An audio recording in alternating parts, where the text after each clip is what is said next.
नमस्कार, आपण पाहत आहोत पीबीएन महाराष्ट्र.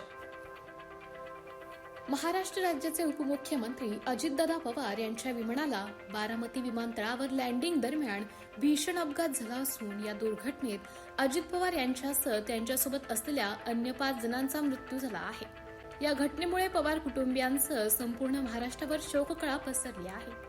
आगामी जिल्हा परिषद आणि पंचायत समिती निवडणुकींच्या प्रचारासाठी अजित पवार आज आपल्या बालेकिल्ला असलेल्या बारामतीच्या दौऱ्यावर होते.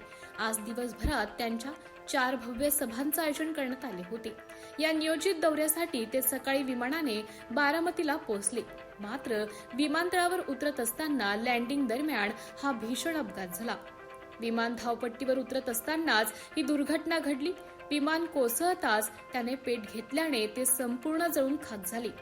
नागरी विमान वाहतूक महासंचालनालयाने दिलेल्या प्राथमिक माहितीनुसार बारामती येथे झालेल्या विमानाचा अपघात अत्यंत भीषण होता. या विमानात महाराष्ट्राचे उपमुख्यमंत्री अजित पवार यांच्यासह एकूण 5 व्यक्ती होत्या. अजित पवार यांच्यासोबत त्यांचे एक पीएसओ आणि एक सहाय्यक प्रवास करत होते. विमानाचं नियंत्रण करण्यासाठी 2 क्रू मेंबर्स, ज्यात मुख्य पायलट आणि सह पायलट यांचा समावेश होता.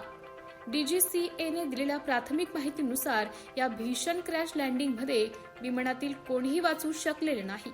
विमानातील 5 जणांचा या दुर्घटनेत मृत्यू झाल्याचं सांगण्यात येत आहे. उपमुख्यमंत्री अजित पवार, बिदीप जाधव, पिंकी माळी, कॅप्टन सुमित कपूर, कॅप्टन शांभवी पाठक अशी मृतकांची नावे.